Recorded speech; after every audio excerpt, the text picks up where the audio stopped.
अस्सलाम वालेकुम। आज पाकिस्तान साइंस क्लब की बनाई हुई टेलीस्कोप 150-750 के बारे में हम बताएंगे कि इसको किस तरह से इस्तेमाल कर सकते हैं, इसकी स्पेसिफिकेशन के बारे में और इसके ज़रिए आप क्या क्या देख सकते हैं। तो सबसे पहले बात करते हैं इसकी स्पेसिफिकेशन। ये टेलीस्कोप जो है ये न्यूटोनियन रिफ्लेक्टर टेलीस्कोप कहलाती है, यानी इसमें मिरर इस्तेमाल किया गया है और ये मिरर का जो साइज़ है वो 6 इंच है, यानी कि 150 mm।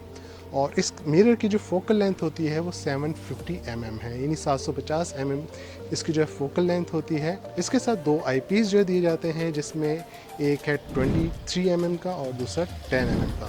इसके साथ जो है आप बार्लो लेंस भी इस्तेमाल कर सकते हैं और दूसरे कैमराज वगैरह आसानी के साथ इस्तेमाल कर सकते हैं। इस टेलीस्कोप का जो फोकसर है वो रैक पेनियन गियर पे मुश्तमिल है और इसको इस्तेमाल करना काफ़ी आसान है और ये कंप्लीट मेटल का है, एल्युमिनियम मेटल का जो बना हुआ है। इसके साथ जो है इस पे जो फाइंडर स्कोप है वो तकरीबन 20x का फाइंडर स्कोप है, जिसके ज़रिए ऑब्जेक्ट को लोकेट करना काफ़ी आसान होता है। तो अब इसको आसानी से जो है इसकी मूवमेंट और अल्टीट्यूड मूवमेंट और एज़ीम्यूथ मूवमेंट को आसानी से हम कंट्रोल कर सकते हैं और ये बहुत ही ज़्यादा आसान है। बिगिनर लेवल यानी को फॉर एग्जांपल आप फर्स्ट टाइम इसको यूज़ कर रहे हैं तो इसको इस्तेमाल करना इंतहाई आसान होता है। अब हम बात करते हैं कि इसको कैसे इस्तेमाल किया जाए। जैसा कि आपको पता है कि इसके साथ 23 mm का और 10 mm का आईपीस है। तो सबसे पहले जब भी आपने इसको कोई भी ऑब्जेक्ट को या किसी भी चीज़ को आपने देखना है तो आपने 23 mm का आईपीस इस्तेमाल करना है और 23 mm का आईपीस इस्तेमाल करना इंतहाई आसान है। जस्ट आपने इसका स्क्रू को लूज़ करना है और इसके अंदर आपने आईपीस को सेट करके इसका जो बोल्ट है इसके ज़रिए इसको टाइट कर देना है। दूसरे नंबर पे कोई भी ऑब्जेक्ट है वो हमें इसके अंदर उल्टा नज़र आता है, क्योंकि जब हम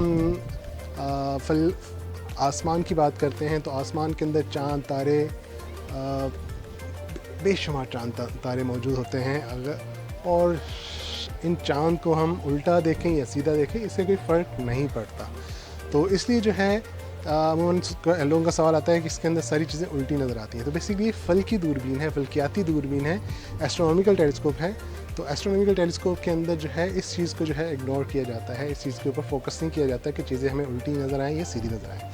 दूसरी बात कि इस टेलीस्कोप के अंदर जो है जब भी फर्स्ट टाइम आप इसको यूज़ कर रहे हैं तो जब आप देखने की कोशिश करेंगे तो कोई भी ऑब्जेक्ट को लोकेट करना थोड़ा सा मुश्किल होता है। तो सबसे पहला काम ये होता है कि आपने फाइंडर स्कोप के अंदर किसी चीज़ को ऑब्जेक्ट को लोकेट करना है। तो बाज़ को जब होता ये है कि जब डिलीवरी के बाद आपके पास आते हैं तो फाइंडर स्कोप की जो अलाइनमेंट है वो हिल जाती है। तो सबसे पहला काम होता है कि आपने फाइंडर स्कोप को अलाइन करना है आईपीस जो भी आपके ऑब्जेक्ट नज़र आ रहा होगा उसके साथ। तो इसका सबसे आसान हल ये है कि आपने सबसे पहले दिन के टाइम किसी भी बिल्डिंग को जो है आपने फोकस करना है और आईपीस की मदद से उसको ऑब्जेक्ट को जो भी बिल्डिंग है या वट एवर जो लाइट आ रही है उसको आपने फोकस करना है। और उसके बाद इस फाइंडर स्कोप के यहाँ स्क्रूज जो लगे हुए हैं इन स्क्रू को आपने एडजस्ट करके चीज़ों को जो है वो लोकेट करना है। तो चलिए हम इसको जो है एक एक्सपेरिमेंट्स के साथ करके देखते हैं। पहला स्टेप ये होगा, जैसे फॉर एग्जाम्पल मेरे सामने ये लाइट नज़र आ रही है, इस लाइट को मैं अपने आईपीस की मदद से जो है एडजस्ट करूँगा।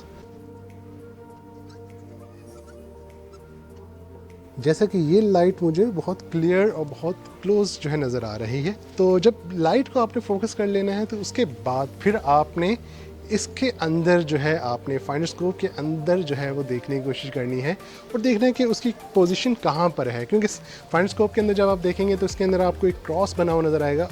तो आपने क्या करना होगा, उस क्रॉस को जो है देखना है कि उस क्रॉस के नज़दीक जो ऑब्जेक्ट है उसकी डायरेक्शन या उसकी कहते हैं उसकी जो लोकेशन है वो कहाँ पर है। तो जैसे इसमें हमने आईपीस के अंदर इसको बिल्कुल सेंटर में किया हुआ है और जब आप उसको देखेंगे फाइंडर स्कोप में देखेंगे तो उसमें आपने उस क्रॉस के हिसाब से करना है। तो आपने का काम ये होगा कि आपने इस फाइंडर स्कोप के अंदर ये जो स्क्रूज कुछ लगे हुए हैं इन स्क्रू की मदद से आपने क्या करना है, उसको एडजस्ट करना है। अभी आप देख सकते हैं कि मैं लाइट को जो है यहाँ पर फोकस कर रहा हूँ। ये जो लाइट मुझे बिल्कुल सेंटर में नज़र आ रही है इस बिल्डिंग की। तो नेक्स्ट स्टेप ये होगा कि नेक्स्ट स्टेप मुझे अपने फाइंडर स्कोप के अंदर इसी लाइट को देखना है और देखना है कि इसकी लोकेशन क्या है। और उसके बाद फिर मुझे इस फाइंडर स्कोप में जो ये डिफरेंट नट्स लगे हुए हैं इन नेट की मदद से मुझे जो है इसको अलाइन करना है और उसको सेंटर में लेकर आना है। तो अभी देख सकते हैं कि सेंटर फाइंडर स्कोप में भी वही लाइट हमें क्लियरली नज़र आ रही है।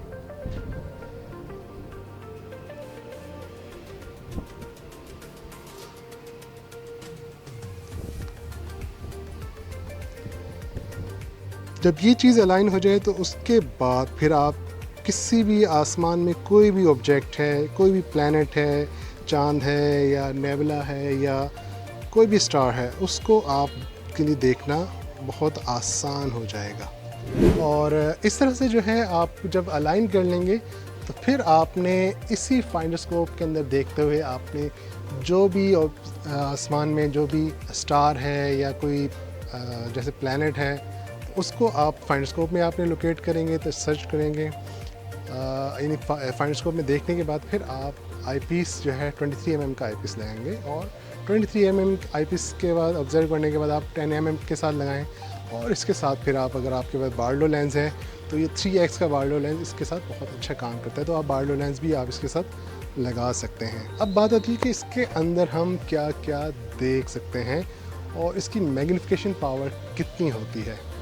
तो इस टेलीस्कोप की मैक्सिमम जो विजिबल जो यूजेबल कह सकते हैं मैग्नीफिकेशन पावर है वो तकरीबन 300 to 400 तक आती है। 23 mm के साथ इसकी जो मैग्नीफिकेशन है वो तकरीबन बनती है 30 से 35 के दरमियान। और अगर आप 10 mm का आईपीस लगाएंगे तो तकरीबन 75x जो है इसकी मैग्नीफिकेशन पावर होती है। और इसके साथ अगर आप 2x का या 3x का बार्लो लेंस इस्तेमाल करते हैं तो उसी मुनासबत से इसकी जो मैग्नीफिकेशन पावर है वो मल्टीप्लाई हो जाती है। अब हम बात करते हैं कि इस टेलीस्कोप के अंदर हम किस प्लैनेट को और कौन सी गैलेक्सीज़ को देख सकते हैं। तो अभी तक कराची में रहते हुए हमने जो है इसमें जो प्लैनेट्स हमने देखे हैं, सैटर्न, उसके रिंग आपको नज़र आ जाएंगे, जुपिटर के मून और जुपिटर के अंदर जो धारी हैं वो भी नज़र आती हैं क्लियर। मार्स जो है वो मार्स क्लियर नज़र नहीं आता, बहुत फेंट सा नज़र आता है क्योंकि उसका साइज़ कंपैरेटिवली छोटा है। तो उसके साथ जो है जब हम बात करते हैं ओराइन नेबुला इसके अंदर जो है कराची में रहते हुए भी हम देख चुके हैं। और बल्कि जब आप लाइव देखते हैं तो फेंट से जो बादल हैं उसके जो कहते हैं स्ट्रक्चर है, थोड़ा उसकी शेप है, कुछ हद तक हमें नज़र आती है। लेकिन जब आप एस्ट्रोनॉमी कैमरा लगा कर जब आप देखेंगे तो वो काफ़ी क्लियर और कलर भी नज़र आते हैं। तो कराची के अंदर रहते हुए मैंने कुछ दिन पहले मैंने कुछ फुटेज ली थी, वो भी मैं वीडियो के लास्ट में जो है आपसे शेयर करता हूँ। इसके साथ जो है ये तीन जो कराची के अंदर क्योंकि इतनी ज़्यादा लाइट पोल्यूशन है इसके बावजूद भी जो है हम ओराइन नेबुला पे देख सकते हैं। और इसके साथ एंड्रोमेडा गैलेक्सी है वो भी इसके अंदर हम देख सकते हैं। अगर आप किसी ऐसे एरिया में हैं जहाँ पर लाइट पोल्यूशन कम है तो वहाँ पर ये आपके जो दूसरे जो ऑब्जेक्ट्स हैं जैसे गैलेक्सीज वगैरह हैं उनको भी आप इसके ज़रिए देख सकते हैं। इसके साथ एक और चीज़ इम्पोर्टेंट है, क्या हम इसमें सूरज देख सकते हैं? बिल्कुल सूरज देख सकते हैं, लेकिन सोलर फिल्टर के साथ। बिना सोलर फिल्टर के साथ जो है सूरज को देखना अगर आप देखेंगे तो डेफिनेटली वो आप परमानेंटली ब्लाइंड हो जाएंगे। तो हम कतन रेकमेंड नहीं करते कि आप सूरज को इसके ज़रिए देखें, भले वो सूरज निकल रहा हो या ग्रूब हो रहा हो। जब भी आपने सूरज को देखना है तो जो solar filter, standard solar filter आते हैं उनको इस्तेमाल करते हुए आप सूरज को देख सकते हैं। फिर रह गया चाँद के कुछ शॉट्स हैं जो मैं भी एंड में शेयर करूँगा।